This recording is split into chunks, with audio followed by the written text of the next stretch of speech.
2024 সালে এইচএসসি পরীক্ষার্থীদের English first paper question number 7-এ গ্রাফ অ্যান্ড চার্ট আসবে, সেটার মার্ক তোমাদের দিয়েছে 15 মার্কের। গ্রাফ অ্যান্ড চার্ট লেখা লাগবে, বাট এখানে আমরা একটা সাজেশন দিয়ে দিয়েছি।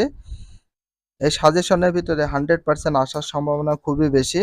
তো 1 নাম্বারটা দেওয়া হয়েছে choice of profession by different educated people.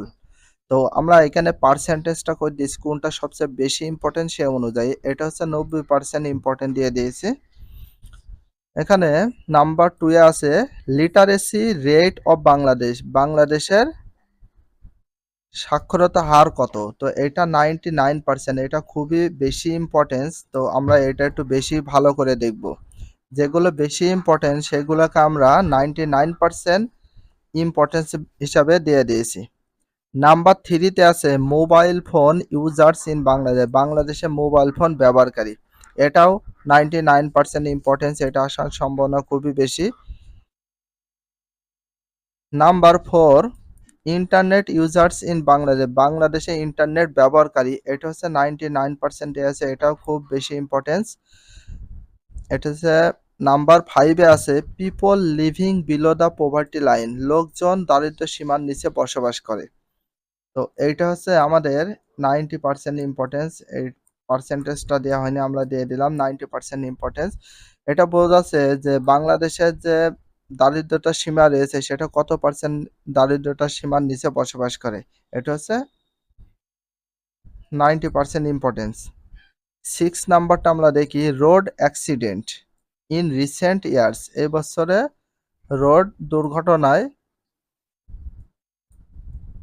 যত মানুষ মারা গেছে সেই বিষয়ে আমরা হচ্ছে একটা গ্রাফ চার্ট লিখবো, সেটা হচ্ছে 90% ইম্পর্টেন্স। 7 নাম্বার আছে পপুলেশন গ্রোথ রেট, তো এটা বেশি ভেরি ইম্পর্টেন্স। এটা 99% ইম্পর্টেন্সে দেওয়া আছে জনসংখ্যার বৃদ্ধির হার। তো এখানে আমরা টোটাল 60টি মতো গ্রাফ চার্ট দিয়েছি বেস্ট অফ ইম্পর্টেন্স হিসাবে। তো 60টির ভিতরে আসার সম্ভাবনা সবচেয়ে বেশি। আর 99% যে ইম্পর্টেন্সগুলো আছে সেইগুলো সবচেয়ে আমরা বেশি পড়বো। তো 99% ইম্পর্টেন্স রয়েছে হচ্ছে 2 নাম্বারটা, 2 নাম্বারটা ভেরি ইম্পর্টেন্স।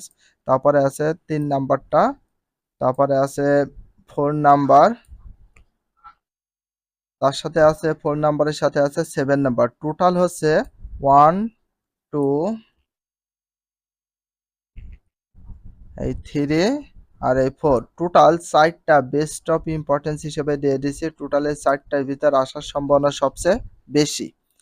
তো এটা হচ্ছে কিভাবে গ্রাফ চার্ট রাইটিং করতে হবে, কিভাবে লিখতে হবে, এটার আমরা একটা ফরম্যাট দিয়ে দেবো। তো কিছুক্ষণ পরে আমরা এই ফরম্যাটটা দিয়ে দেবো। তো গ্রাফ চার্ট কিভাবে লিখতে হবে, কেমন করে লিখলে সবচেয়ে বেশি নাম্বার পাওয়া যায়, একটা ফরম্যাট দিয়ে সবগুলো লিখে তোমাদেরকে দেখিয়ে দেবো।